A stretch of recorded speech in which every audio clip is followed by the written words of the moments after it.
mas-uuliyiinta gobolka iyo degmada Burco xildhibaano halabuuro qoraayo ganacsato aqoon-yahano cuqaal waxgarad iyo dhalinyaro tiro badan ayaa ka qayb galay madal ballaadhan oo lagu soo bandhigayay buug la yidhaah geel jire iyo aqoon jire oo lagu qoray taariikhda marxuum Maxamuud Axmed Cali oo ahaa aabihii waxbarashada ummadda af Soomaaliya ku hadasha. buugan oo uu hore wiil u dhalay marxuumku ugu qoray luqadda Carabiga isla markaana lagu turjumay luqadda af Soomaaliga ayuu si guud u sharaxay soona bandhigay Maxamed Axmed Jaamac Sharmaarke oo ka mid ah qorayaasha Soomaaliland oo buugan soo akhriyay. halkan uu ku balanbalay, halkan baa lagu shiiday, halkan baa lagu caayay, halkan baa lagu soo dhaweeyay.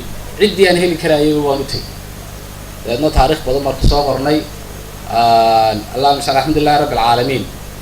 buuga maanta Burco la keenay ee hor yaalla ee weyn 300 page ku dhow ayaa inoo soo baxay. wuxuu ka koobay marka qaybta turjumaada ah oo buugii la oran jiray suura mushriqa fi taariikh Soomaali al-Hadiis iyo qayb suugaana wuxuu suugaaneen la tiriyay xilligii Maxamuud Axmed Cali dhintay 1983. qaybta kalena waxa weeyaan ardaydiisii oo dad waaweyn aan la kulanay oo shakhsiyaddii Maxamuud Axmed Cali sida ahayd iyo dhaqankeedii iyo dhibaatooyinka uu soo maray ummadda Soomaaliyeed ee xorowdo ayay nooga waxmay. gudoomiyaha naadiga soo qaban qaabiye munaasabadan ee halkaraan Bashiir Raacdeeye ku-xigeenka duqa degmada Burco Maxamed Xasan Jaamac Xoday gudoomiyaha waxbarashada gobolka Xasan Jaamac Abwaan Yuusuf Shaacir iyo Suxufi Cabdishakuur Heer Sare ayaa munaasabadaasi kaga xog waramay muhiimadda buugan iyo qaybo ka mid ah taariikhda mugga leh ee marxuum Maxamuud Axmed Cali.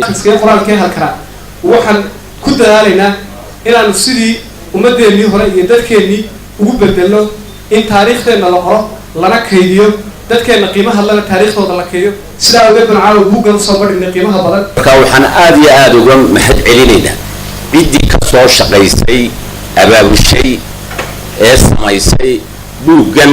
marka Maxamuud nin taariikhda ku suntan weeye aabihii waxbarashada marka la leeyahay dee ummadda Maxamuud ka hor wax way akhriyi jirtay oo luqadda Carabiga wax lagu qori jiray laakiin waxbarashada maanta aynu haynaa casriga ah waa ninkii horseedka ka ahaa gobolka Togdheer aqoontii lagu yaqaanay iyo maxay ahaydey raggii mudnaanta dalka ku lahaa inay ka soo bixi doonaan mar dambe horena ragga talada waddanka u hayay iyo ragga aqoonta u leh Burco ay ka soo baxeen.